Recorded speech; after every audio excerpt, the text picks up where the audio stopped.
Can you identify the people in the picture? I'll have to give this to you, right? ये तो बिल्कुल Barack Obama है। Well, इनके चेहरे की समानता देख के बिल्कुल लगता है कि ही इज बराक ओबामा, परंतु इनका नाम है जोको विडोडो। इनको जोकोवी भी कहा जाता है। Again, he is the president of Indonesia और इनका नाम है रोड्रिगो ड्यूटर्टे। रोड्रिगो ड्यूटर्टे ये फिलीपींस के प्रेसिडेंट हैं। टुडे विल बी डिस्कसिंग कि इंडोनेशिया और फिलीपींस दोनों ने कैसे अलग अलग स्ट्रेटेजीज अपनाई है चाइना को डिप्लोमेटिकली हैंडल करने के लिए, और किस हद तक कौन से कंट्री की जो स्ट्रेटेजी है चाइना को डील करने की वो सक्सेसफुल हुई है। So will be discussing that.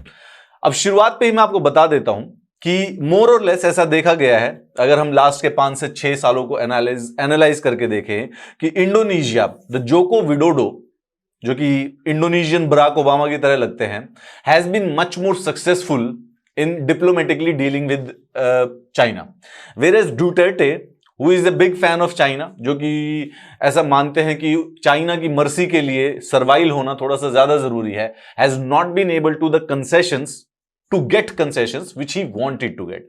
सो ये जो दोनों डिफरेंट स्ट्रेटेजीज है, this tells us about in a general कि बेसिकली चाइना से कैसे डील किया जाए। अगर समरी में बताऊं, चाइना जो भी मीक, जो कि थोड़े से सर्वाइल लीडर्स होते हैं, उनको थोड़ा कंटेम्प्ट से देखता है, and the people who do not gate intimidated by China usually gains the respect of China. इस पूरे के पूरे एनालिसिस का बेसिकली असर ये है।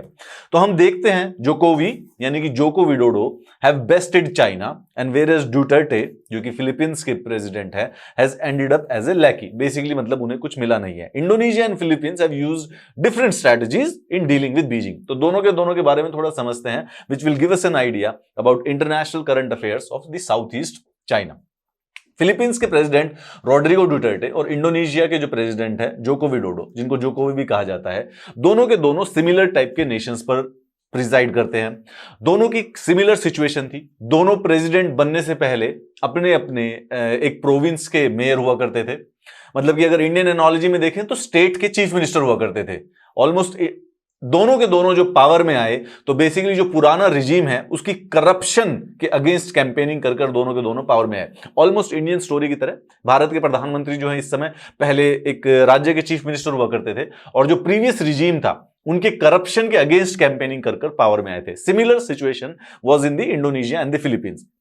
लेकिन डुटर्टे, जो कि पिछले कई 4-5 सालों से चाइना को जो भी लाइन है उसके पीछे काउटाउ कर रहा है, काउटाउ का मतलब है कि जो कहते हैं वही मान लेता है उनकी बात, has not one him any one single big ticket investment. उसने अभी तक बेसिकली उसको कोई फायदा नहीं हुआ, दो उसकी सारी की सारी बातें मान के उनके दरबार में बेसिकली हाथ जोड़कर खड़ा हुआ है। परंतु जोकोवी थोड़ा सा more dignified and more sophisticated जो है, has been able to get optimal investment भी मिली है। मिलियंस ऑफ चाइनीज कोविड-19 वैक्सीन भी उसको डिलीवर हो रही हैं। एक बैच तो आ ही चुका है और बेसिकली 1 मिलियन 10 लाख और ज्यादा आने वाले हैं। ऐसा हुआ क्यों है? Let's see that. इसका एक अनमिस्टेकेबल लेसन तो यह निकलता है कि China treats meek leaders such as Duterte with contempt. जो बेसिकली हाथ जोड़ के सर्वाइल एटीट्यूड रखता है, चाइना को भी बेसिकली उसकी खास इज्जत करने का मन नहीं करता है। They also treat them with contempt, but strike mutually beneficial deals with like of Joko Widodo. Indonesian Barack Obama basically आसानी है याद रखने के लिए, चेहरा काफी समान है उनका एकदम देखने में, पहचानने में। Who has consistently refuse to intimidated by Asia super power. तो वो जो उनसे इंटिमिडेट नहीं होता, इस लाइक के प्लेग्राउंड बुली। प्लेग्राउंड में बुली उनको और ज्यादा तंग करता है, जो कि बेसिकली बुली से डरने लग जाते हैं। But once you stand against the bully usually stops intimidating you, और या फिर वो आपको परेशान करना छोड़ देता है, क्योंकि बुली यूजुअली अंदर से थोड़े से डरे हुए होते हैं। उनको पता चल जाता है कि अगर ये मुझसे लड़ सकता है तो इससे रिस्पेक्ट से ही बात करनी पड़ेगी। That playground analogy is actually in the international relations when it comes to China, Indonesia and the Philippines. Duterte और Jokowi has been the face of the populist policy in Southeast Asia. दोनों के दोनों provincial mayor थे, यानी पुराने अपने राज्यों के चीफ मिनिस्टर हुआ करते थे। They came to the pinnacle of power by the campaigning against a corrupt establishment. Absolutely a similar story happened in India also. Duterte has portrayed himself a man of people, whereas Jokowi has been proactive service to ordinary citizens. मतलब दोनों के दोनों जनता के leaders बनकर उभरे हैं और जनता के लीडर बनकर ही उभरना चाहते हैं। दोनों के दोनों की क्राइम के ऊपर बहुत ही टफ पॉलिसी है, स्पेसिफिकली नारकोटिक्स की। ये हो गई इनकी सिमिलैरिटी। अब हम देखते हैं कि ये कैसे डिफरेंट थे चाइना से डील करने के लिए।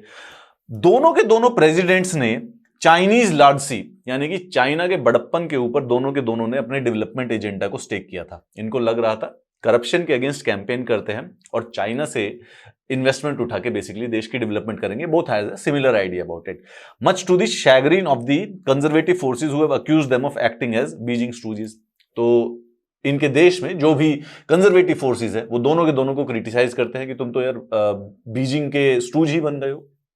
Yet, जोकोवी, उसके बावजूद भी जो जोको विडोडो है, they have managed to develop a relatively fruitful relationship based on mutual respect, whereas Duterte has been left swinging, मतलब कि उनके हाथ में कुछ भी नहीं आया। जोकोवी ने क्या किया? He has relied on the strategy of dynamic balancing। सरलता का मतलब यह है कि उन्होंने बेसिकली जो दूसरे वेस्टर्न पावर्स है उनके साथ भी रिलेशन बना के रखी।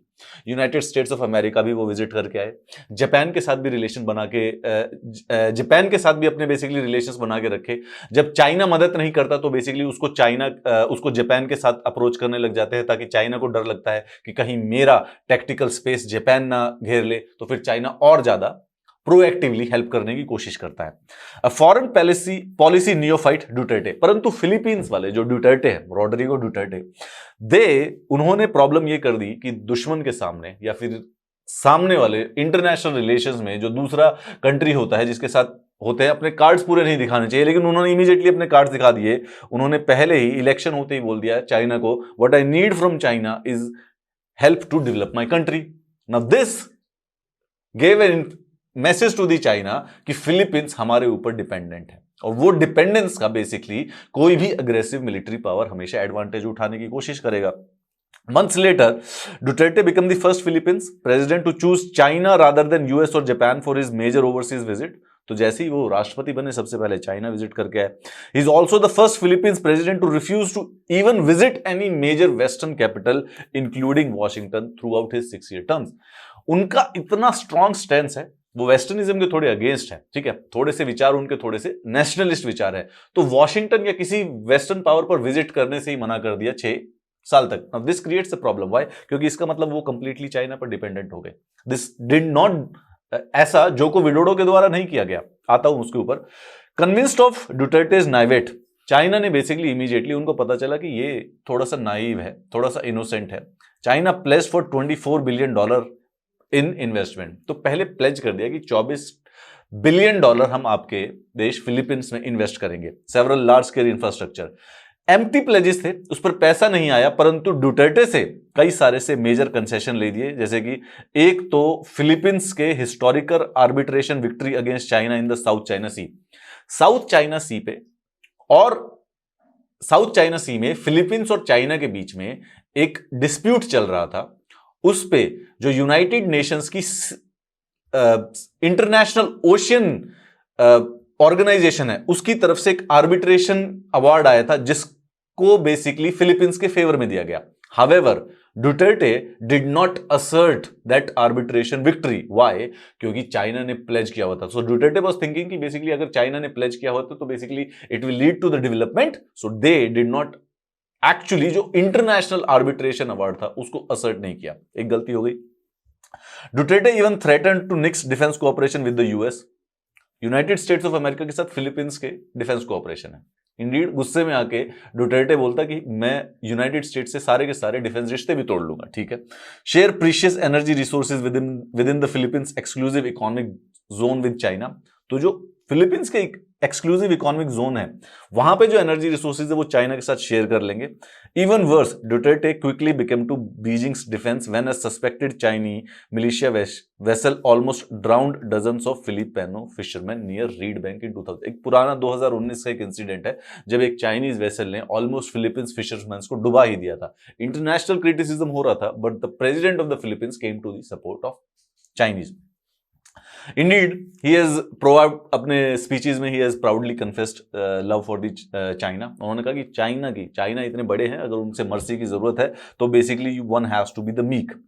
After 5 years of strategic servility, the key idea was कि फिलीपींस चाइना का नेबर है, चाइना ने कुछ प्लेजेस भी किए हुए थे. So Philippines was thinking of becoming a good ally of China. उनको लगा कि पास में ही है, नेबर है, यूनाइटेड स्टेट्स ऑफ अमेरिका तो इतनी दूर है, उस वेस्टर्न कंट्री से दोस्ती करने का क्या फायदा, ये अलाई है, ये मुझे इन्वेस्टमेंट भी देगा and my country will develop.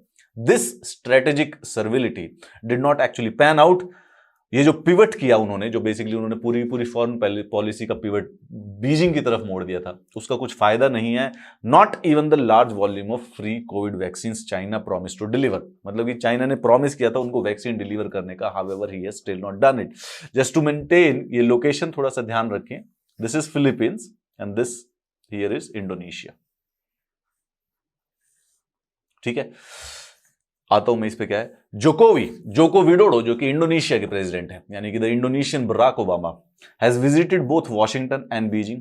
वो यूनाइटेड स्टेट्स भी गए, चाइना भी गए, as well as managing to cultivate robust security cooperation with each super power, strengthening Indonesia's strategic leverage. भाई स्ट्रेटेजिक लेवरेज है, चाइना को पता है कि अगर मैं मदद नहीं करूंगा तो ये यूएसए के पास चला जाएगा, यूएसए नहीं होता तो वो जापान के पास चला जाते हैं. तो तीनों की तीनों इकोनॉमिक पावर से एक दूसरे के साथ बराबर बैलेंस बना के, लेवरेज बनाकर रखते हैं जोको विडोडो.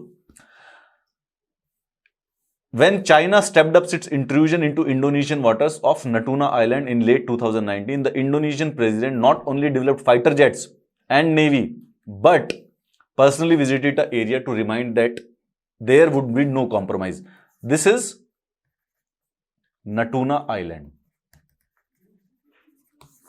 ये नटूना आइलैंड है, इस पे इंडोनेशिया के अंडर आता है, टेरिटरी के अंदर आता है. यहां पे चाइना ने इंट्रूजन कर दी. So the president specifically personally visited, telling कि कोई कॉम्प्रोमाइज नहीं होगा टेरिटोरियल इंटीग्रिटी के ऊपर. इंडीड अपने जो फाइटर जेट्स थे और नेवी थे उसको भी बेसिकली डिप्लॉय कर दिया गया था. इन कॉन्ट्रास्ट अभी हमने देखा कि जो रॉड्रिगो डुटर्टे हैं, उन्होंने बेसिकली अपने खुद के फिशरमैन के ऊपर भी अटैक होने के बावजूद भी डिफेंस किया था चाइना का ही. As for the foreign investment, Indonesia has actively courted not only China but rival nation such as Japan. Japan को भी कोर्ट करते हैं. एक स्ट्रेटेजी थी कि Jakarta Bandung high speed railway, this Jakarta से लेके बांडुंग तक का ये जो हाई स्पीड रेलवे है यहां से लेके, ठीक है, under China's belt and road initiative. इस पर पैसा आने की थोड़ी देरी हुई ना, तो जल्दी से इन्होंने जापान को फोन घुमा दिया. चाइना को इमीडिएटली लगा कि ये तो अगर जापान ने इस बुलेट ट्रेन का प्रोजेक्ट ले लिया तो दे लूज द स्ट्रेटेजिक और टेक्टिकल लॉस होगा उनको. इमीडिएटली चाइना वापस आ गया. When China slackened in fulfilling multi billion dollar promises, जोकोविच did not shy away from using Japan to get Beijing's attention. ठीक है, मतलब कि समझने वाली बात है कि ही जो को वो विडोडो के बारे में बात करें तो he is actually using all the diplomatic possibilities, सारे कंट्रीज के साथ फ्रेंडली रिलेशंस बनाकर, इनकेस चाइना अपने किसी प्रॉमिस पर बैक ट्रैक भी करता है तो they uses Japan and Washington, United States of America in a diplomatically way to gain concessions from the China. There are lesson. इन दोनों मुद्दों से बेसिकली इस बात का लेसन है कि जो स्मॉल और डेवलपिंग कंट्रीज हैं, in the way these two south east nations have handled everyone assertive China. जो ये चाइना का जो असर्शन है, China is going to be a global super power, there is no doubt about it. According to some estimates, probably China इस समय world की सबसे बड़ी इकोनॉमी बन चुका है. अगर नहीं बना है तो बेसिकली डेफिनेटली बन जाएगा, यानी कि चाइना वर्ल्ड की नंबर 1 इकोनॉमी बनेगा. It has almost risen as a global super power to challenge the hegemony of the United States of America. Hence it is becoming assertive a lot. अब China को जो challenge कर सकता है वो 2-3 country है. India challenge कर सकता है, United States of America challenge करता है, कुछ European and probably Russia and Japan, nothing more than that. तो जो ये छोटे south east Asian and developing countries हैं, ऐसे असर्टिव चाइना से कैसे डील करें? There are 2 strategies. एक डुटर्टे की स्ट्रेटेजी है और एक जोको विडोडो की स्ट्रेटेजी है. which we are trying to analyze here is that कि China usually sees people like Duterte, जो कि थोड़े से मीक होते हैं या सर्वाइल होते हैं, उनको थोड़े से कंटेम्प्ट के साथ देखते हैं. People who are self confident and assertive, उन्हीं से म्यूचुअल रिस्पेक्ट से चाइना बात करता है. Indonesia has shown that even poorer nations have the capacity to shape Beijing's behavior, provided they do not naively telegraph major concessions. अला Duterte, मतलब कि अगर कंसेशंस लेने भी हैं चाइना को तो बेसिकली उनसे बराबर के कंसेशंस लिए जा सकते हैं. लेकिन अगर नाइविटी में डुटर्टे की तरह कंसेशंस दे दोगे beyond getting a promise, hardcore return promise from China, तो बेसिकली नुकसान खाना ही पड़ेगा. जोकोविच strategic courage and astuteness shows that not all populists are alike, though they have risen to power in similarly unhappy circumstances. कोई problem बात नहीं है. A question can come in mains में क्वेश्चन आएगा आप लोगों के पास कि चाइना की जो असर्शन है, how a small country like Sri Lanka और बांग्लादेश और नेपाल और भूटान और एनी अदर आसियान कंट्रीज और एनी अदर अफ्रीकन कंट्रीज, उसकी असर्शन को कैसे चैलेंज किया जा सकता है by those countries which are not economically और मिलिटरली दैट पावर. उसमें this case study can be mentioned, shall be mentioned कि basically you can understand the case study of Indonesia and Philippines, how Philippines in their naive diplomacy, in their naive foreign policy gave concessions to China without understanding the complete implications of that, whereas how Indonesia using their own strategic policies have been able to gain the same concession and decide the behavior of Beijing as far as the international policies or investment is concerned. In case you need the PDF of this class, this is the Telegram channel where you will get the PDF and the other notifications of my classes. Please do join this Telegram channel, t.me/Amit Kilhor, KILHOR. आप लोगों में से कुछ ने AR वाला भी join कर लिया है. That is not my channel. Thank you very much, students. Have a very nice day. I'll see you in the next class.